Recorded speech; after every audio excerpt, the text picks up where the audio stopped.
we'll call our September meeting of the Commission on the Arts to order. We've got a, which is unusual for us, but that's good. Glad to have you all here. We'll open it up for public forum first. Anybody want to tell us anything?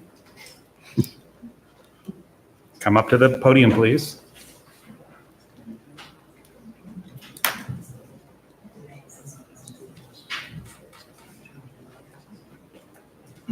Hello, I'm Heather Johnson with the Octagon Center for the Arts. I just thought I'd take this opportunity to announce the Octagon Art Festival is coming up on Sunday, September 22nd. And we're partnering with a lot of different local arts organizations that will be there. Some wonderful performers, musicians, great artwork. It's from 10 to 4 in downtown Ames. And so we just want to invite everybody in Ames and the other fellow arts organizations to come on down for this great event. Thank you. Anybody else? Going once. Approval of the meeting, the minutes from our August 5th meeting.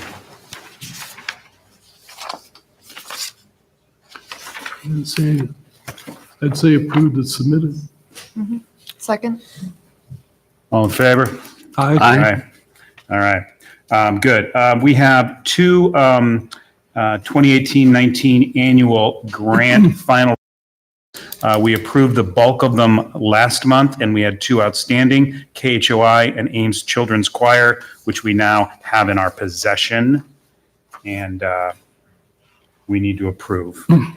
Did anyone have any questions or any concerns about anything? Well, since I was the one who brought those to our attention, I did double check those and they both look good. Okay. KHOI has a website notice as well on their website that we help fund. So I would move that we approve those two final reports. I second. All in favor? Aye. All right.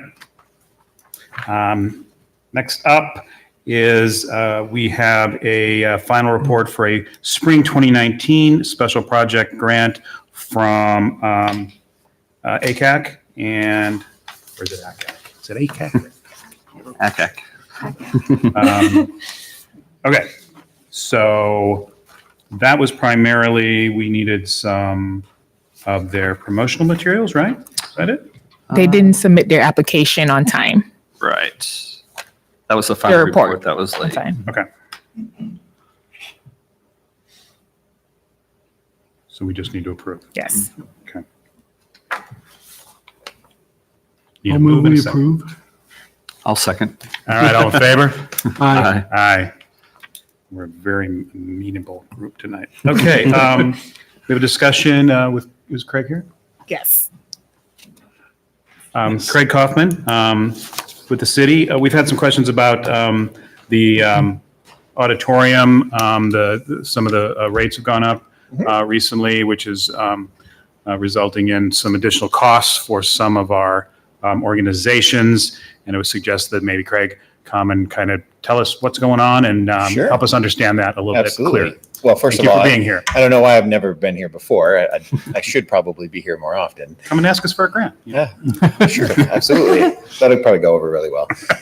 So this process all started really in 2017 when we started looking at. I started in the auditorium in September of 2016. So this whole process of looking at everything that we do in the auditorium started pretty much immediately when I was hired. One of the frequent complaints that we got about the auditorium fee structure was that it was confusing. It was hard to understand.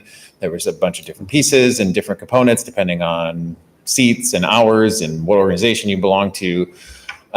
So really priority number one was to try to simplify the procedure altogether. And also we've been directed, like a lot of the other groups within the city, to close our subsidy gap. And to evaluate our fees and do a comparison of other facilities that are in central Iowa, similar facilities in other states. So we compiled data, looked at our fees versus what what other organizations were doing, and tried to come up with something that we thought was fair, still affordable, but something that wouldn't be terribly harmful to all the groups that used us. Something that we could still work as a way to close that subsidy gap a little more.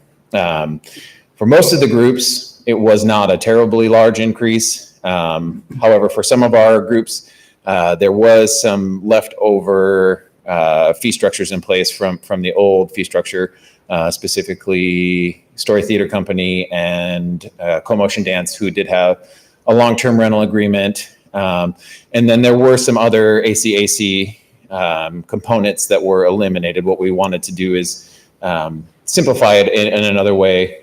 So all of the ACAC groups moved actually into the nonprofit category, other than maybe one other group that was in there that was a for-profit entity in the ACAC group. That one was a little more complicated. One of the reasons why we did that, just so everybody kind of understands why we chose to go away from the ACAC discount. So in 1991, when the auditorium was, when they went out to bond for the auditorium to preserve it and to restore it, a lot of arts and organizations in town were instrumental in doing that. And because of that, a discount was given to ACAC members. Now, over the course of however many, I'm not a mathematician, from 1991 until 2018, when the fees started to change, like a lot of fees that we have in Parks and Recreation, they got very much behind the times. They weren't changed very often. So we did have to make an increase as a result of that was seemingly large, but really, if you looked at things incrementally over time, it's probably about where we should have been. Another thing we wanted to avoid was for-profit entities coming into town who may use the facility, joining ACAC, paying their $100 to ACAC and then saving thousands and thousands of dollars, on their auditorium rentals. So what we tried to do was just level the playing field a little bit. So we now have a nonprofit category and a for-profit category, and we do have also primetime hours and non-primetime hours to try to, simplify or reduce costs at times when there's just rehearsals going on, and really hold those more important performance dates for anything that will be a performance. So I know that's a lot of information in a short amount of time. I'm happy to answer any questions that you all have. How often is it used, like in a given month? Is there an average? So if I look at overall through the course of the year, it's tough to say because we have busy months. I mean, we have months in certain times of the year, we may have 7 events in 3 days over the course of a weekend. However, in a lot of months, there's times where we may have 1 event in a week. Over the course of last year, I don't have the information in front of me. Individual shift dates, these are, individual shifts for my staff based on, it might be the same event that's over multiple days, but different unique shifts over the course of the year was around 250 unique shifts for different events and things that happen in there. And we do have a number of ISU student groups that use us. We have produced some of our own events now. And we've also, we've got a church that's in residence every Sunday morning that's in there. So we are getting frequent use because of that as well. All the people that we fund are nonprofits. I mean, they have to be. But it seems like a lot of them are starting to increase, obviously, out there in the nonprofit category. But we're just taking that money from the city, giving it to them to give it back to the city. And I'm not sure if that's effective use of code of If funds. I understood exactly what the logic was for doing that, I'd be more than happy to kind of speak on that.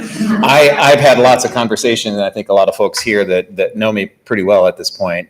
We've had a lot of conversations about that, and is what we're doing the best way and the most efficient way of doing this. And I think, quite frankly, we do get a lot of people who say, this is difficult for us. This is, we don't understand why we're taking money and giving it back now. The main reason for that is because it does come from a different revenue stream from my revenue or from my funding. My funding comes out of general fund support, whereas this is out of, local option sales tax and hotel motel tax dollars. So there is that reason. So it's a strange way to repurpose the funds. But yeah, if I had an answer to that, or if you guys have an answer to that. I don't know how else you do it.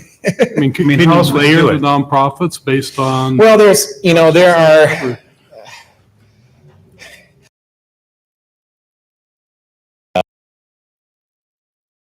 actually spent a lot of time researching in this over the course of the last year. For instance, the Des Moines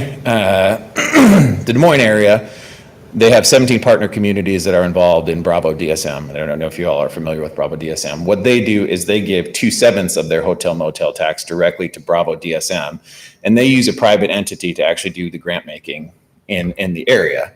In a community like Ames, that would be equivalent to about $700,000 in funding if we would commit to that level of funding. Right now, between public art and the Commission on the Arts, we spend about $240,000, I think, between the two organizations on arts funding. So what those 17 partner communities do is they use the private entity Bravo. They send that money to them, and then that organization accepts grant applications and gives several $1 million in grant funding throughout the course of a year to locations within Des Moines. Unfortunately, I did have a meeting with them and spoke with them about the possibility of, is there any way that they would accept more partnerships, or if they were looking for, and they're not really looking to accept any more partnerships at this time. So that's one way that communities do it. Now, I don't know if you're all familiar with the tax increase that just happened in the city of Des Moines, or actually in Polk County. Because of that, the city of West Des Moines, city of Des Moines, several those other city organizations are actually looking at how they spend money on arts, and what they're going to do with that local option sales tax money. Because like us, a certain portion of it has to be dedicated towards property tax relief. But I know city of West Des Moines, for instance, is actually committed to creating 2 brand new arts and cultural positions within the city government itself. And also, I believe they're dedicating a portion of that funding actually directly to fund that, those new positions and creating programs and things of that nature. So there's a number of different ways that communities do it. Ames is the first community that I've lived in that does it sort of this way. A lot of other communities will take a chunk of money, give it to a private organization, because what that allows them to do is leverage that money against private dollars. So they can take city funding, put it in under a nonprofit organization, and that nonprofit organization can fundraise on behalf of arts and culture in the community. That pot of money grows considerably, and they're the ones that give out the grants. Okay. Any questions? Yeah. Anybody? We had a big meeting not too Can you long come up to the ago. mic? Can you come up to the mic, please? Oh, yes. I said we had a big meeting not too long ago. We had a big meeting not too long ago where we peppered him with many questions. So we may not have so many questions as you do. Okay. Okay. Am I correct? Yeah. And that was my reason last meeting for asking you to come in, was we kind of heard about this other meeting and we're like, just wanted the summary of what you talked about. Sure. And like I said, we've had a lot of conversations amongst user groups, because this is kind of a unique situation. I sort of sometimes serve as the sounding board for arts and culture in the organization, because there's not really any other person with a arts and cultural position within the city. So I've not only heard it from, folks within this group, but also some outside arts organizations. And I've had conversations with a few other people within the city about, like I said, is this the most efficient way that we do things? Is it the most efficient use of the user's time? And obviously the auditorium users are not the only arts group that are in this community. We have a pretty substantial number of groups. And one of the biggest frustrations that's been expressed to me universally amongst artists is that it's very difficult to grow the number of arts organizations in this community, because the funding is limited to a 3% increase every year. So if you have 10 groups one year that want to apply and get funding, then the next year, if there's 15 groups and it's only a 3% increase, the choice has to be made to either reduce the amounts that groups are getting, or not fund these new groups. So we have a difficult time creating new opportunities in this community. And I think that's also a very, very big concern that I'm not sure anybody's ever spoken about. And unfortunately, in Iowa, we do rely a lot more on city dollars to fund arts and culture. If you take it, the state of Minnesota, for example, the state of Minnesota at a state level funds everybody in the state at about $7.50 per person dedicated in arts funding. Whereas in Iowa, that's about 41 cents per person at the state level. So a lot of groups rely really heavily on the city funding that they get. And in a time when we are trying to grow our community and our resident base, like I said, one of the biggest things that I hear over and over and over again is how do we create more in this community with the funding that we have, the funding stream that we have? And I don't really have a good answer for them. Very good point. Yeah. All right, you council people. Don't move to Well, Minnesota. Don't move to Minnesota. I was just spent a weekend in Minneapolis at an arts convention, actually. From Tuesday till Saturday, was there, and it's pretty astounding the level of commitment that a lot of even the smaller communities have made. So I'm getting a little off the rails here, but It's okay. It's okay. there's something else I was going to mention, but I've Well, lost track. So. knowing that you're having the level of interaction you do, if you ever feel that there's something that the CODA should maybe be aware of that we aren't, feel Well- free to pass along. One thing I did want to mention, and I don't know what level this is at, I had heard mention today from somebody about a potential for a city council workshop focused on arts and culture. I don't know where that's at in discussion or who's driving that. But I would encourage if you all are, interested in that, to be a part of that as well. Absolutely. Like I said, I have no idea where it's at or who's driving that. I heard somebody from within the arts community mentioned it to me, sort of in passing. And so hopefully that's something that, it would be good, I think, for all of us to sit down and have a conversation about it. Absolutely. I haven't heard about this workshop, but if the commission is interested, you guys could reach out to the city council directly. And so you would like to have a workshop with the Yeah. council? I can do that. And I will also say that I would love to be here more and attend more meetings, just to hear feedback. And if you guys ever have questions for me along the ways, I'm pretty easy to get a hold of. And for any user groups who are interested or, have questions or concerns, if you wouldn't mind too, I'll be more than happy to pass any concerns or anything along. That'd be good. Absolutely. So, And it's probably, you might want to consider attending workshops because I think that's going to keep you tuned into all these folks and questions that might pop up. Mhm. That would be terrific. absolutely. Thank you for being here tonight. All right. And once again, what questions, anybody? While we have, yeah, go ahead.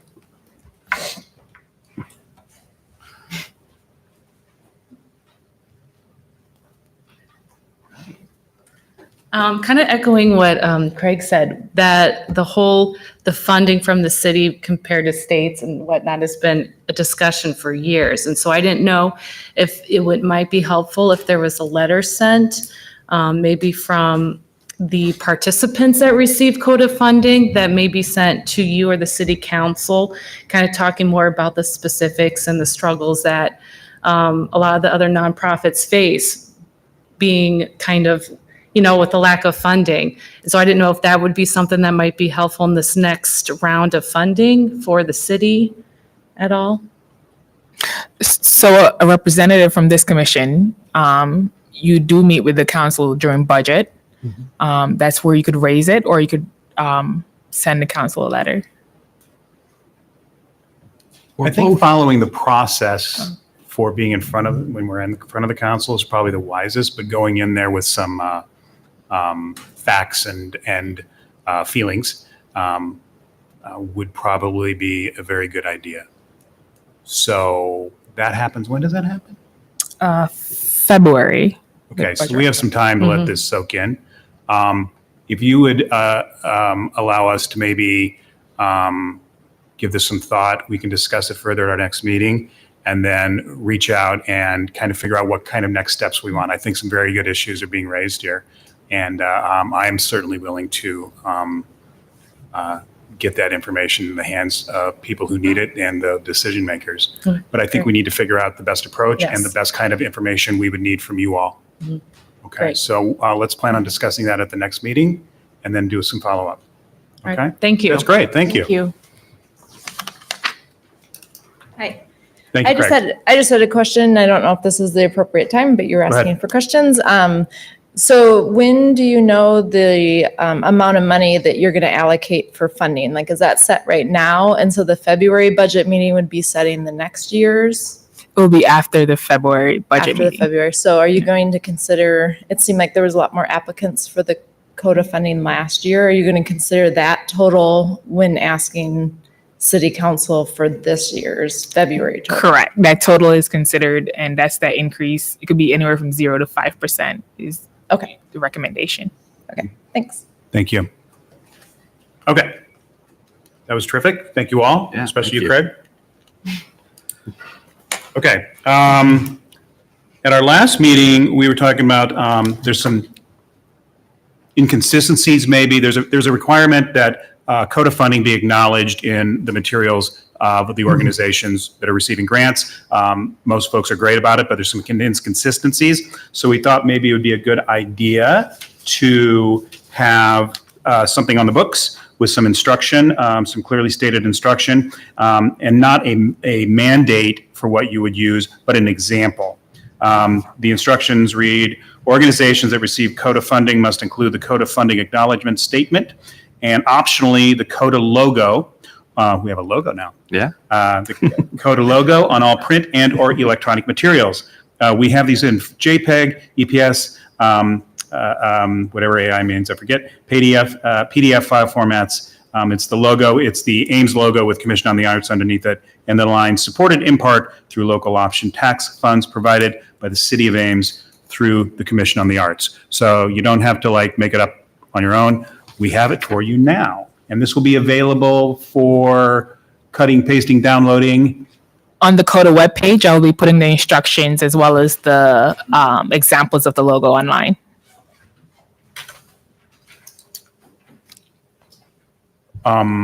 We have to approve that. So does anybody have any other thoughts, or probably needs a period? But Well, yeah, just going off on that, there was some discussion last meeting about whether it had to be once or as often as possible. And I think our consensus is, since it is funding for the entire year, that organizations would put a notice on all of their programs or printed flyers as appropriate.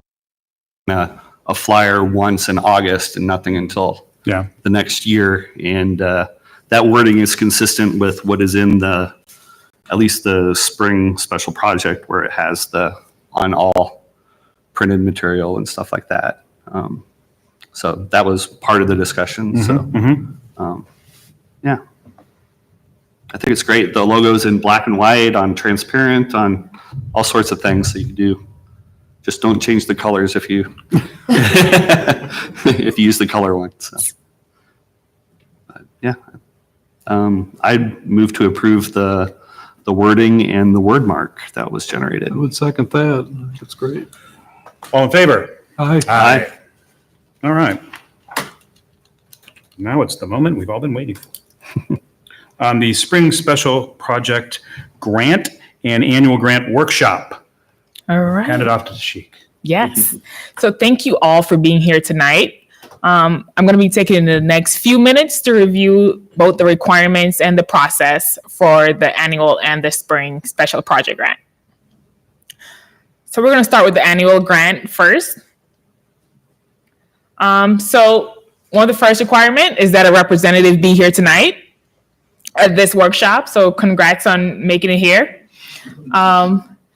The second requirement is, after you're ready to submit your application, we ask that you submit your application to the city manager's office no later than 5 p.m. on October 8th, 2019. We will not consider late applications, and we ask that you do not submit alternate forms for the application. You could either submit the application in person by coming into the city manager's office and just dropping it off, or you could do so electronically. And on your screen is the email address where you can submit the application to.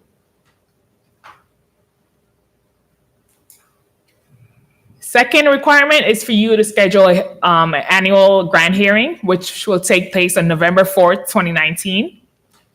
I've included a sign-up sheet on the desk.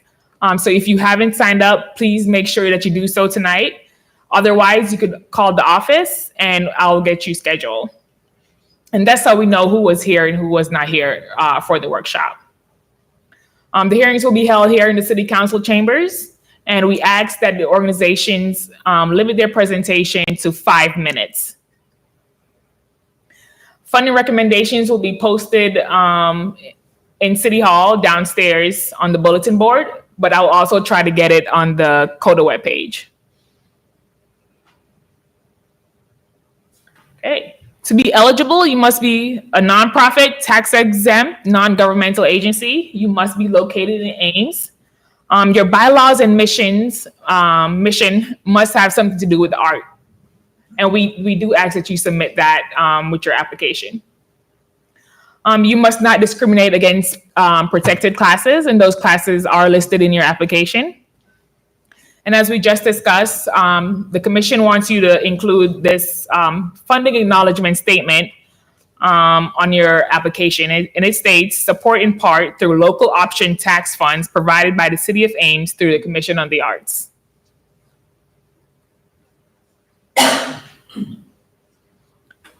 Okay, so to be eligible for funding, you need to show financial support. We want to see that you try to earn income where possible. You must be a fiscally responsible organization. And on your application, we ask that you explain who will be served by the program and how they will be served. This is a list of items that will make your project ineligible for funding. So the Commission on the Arts do not fund capital improvements, salaried staff, out-of-state reduction, hospitality expenses, and projects outside the granting period. So there are 3 parts to the application. The first part has to do with the organization, the background, who the representative. You'll state what your project is about, provide that summary either for the season long or if it's a specific project. The second part has to do with your budget. We ask that you submit previous actuals and the current budget that you're proposing for your season. The third part is a simplified balance sheet, and that includes listing your assets and liabilities for your organization. And if you don't have those assets or liabilities, you'll put NA in the category in those sections. So that's all that I have for the annual grant. Now, are there any questions before I move on to the spring special project grant?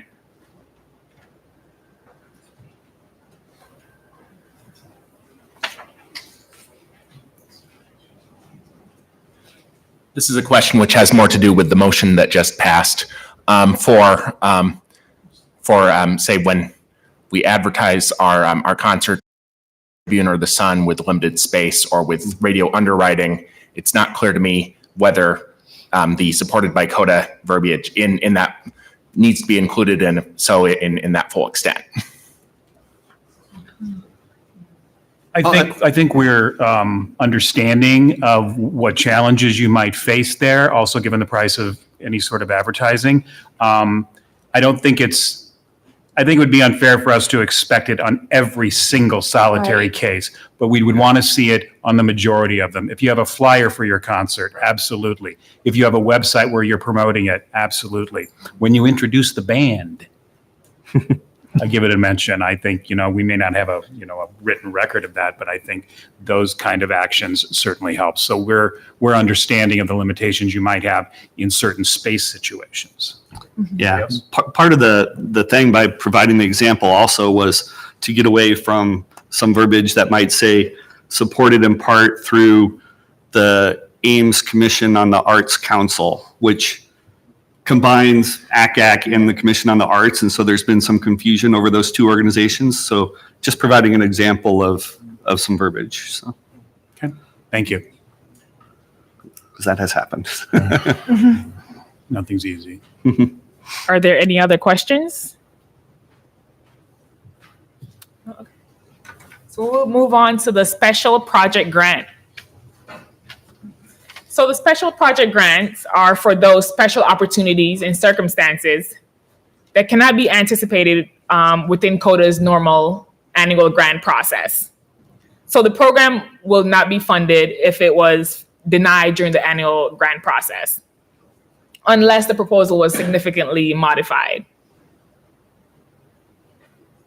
So the project, in order to qualify, must occur between January 1st and June 30th, 2020. You must attend this workshop. Applications are due September 16th. That's next week, I believe. And the date of the hearing is October 7th, 2019. When you submit your application, you don't have to schedule a hearing. You'll just come to the next CODA meeting. Notifications will be sent by November 4th, 2019, and final reports are due July 13th, 2020. Okay, these are the same list of eligibility guidelines you have to meet. It's the same for the annual grant. Nonprofit tax exempt must be located in Ames. Again, your bylaws and mission must have something specific to do with the arts goals. The same rule applies as for the annual grant, that the commission asks that you include the statement on all printed materials. The funding criteria, now this is where it's different from the annual grant. We still need you to show a need for financial support and that you show where income, that you show earned income where possible. But the commission for the special project grant wants to see that efforts have been made to obtain funds greater than 25%. And that's the difference here between the annual grant. Again, you must show that you're a fiscally responsible organization, and then we ask on your application that you explain who will be served by the program and how they will be served. This is the same list, same for the annual grant, same rules apply here that are ineligible for funding. So I'm not gonna review that. So when you're ready to submit your application, we ask that someone that's authorized to do so, whether it's the president or one of your board members, sign the application. For the special project grant, we ask that if it's necessary for you to fully explain your project, you can submit an extra, you can include an extra narrative on a separate piece of paper to fully explain your project. Again, you must attend this presentation and the hearing at the next CODA meeting. And when you're ready to submit your application, again, you can do so by turning it into the city manager's office or emailing it to the CODA email address. That's coda@cityofames.org. And that is all I have for you. Any questions on the spring special project grant? So the maximum award for this grant is $1,000, and we have $4,680. available. And that's sort of the last bit of money we have in this fiscal year's allotment. So if we don't spend it, we have to leave it on the table. So we want to give it away. Yeah, we want to give it away. So, and I think we only had like a couple for the fall. So this is a great opportunity if you have a special project you've been thinking about and to get funding that could go up to $1,000 depending on how many applicants we get. So there's a great opportunity here. We have almost $5,000 to work with. So look forward to what you come up with. Any questions about anything? Yes. Our organization did not exist at the time of the last annual grant hearing. Sorry, could you state who you are and what organization? Ben Siegel, Central Iowa Touring Ensemble. And we did not exist at the time of the last annual grant. So we're wondering if we can apply for this year's spring special for a program that we're offering this spring. If it's a special project type of thing, yes. You can't, you wouldn't be able to say, here's our organization, can we have some money? It's going to be more, we're doing this project, this date, this is what it's about, here's the audience, here's what we're doing for it, following the application information that will all be laid out for you on the form.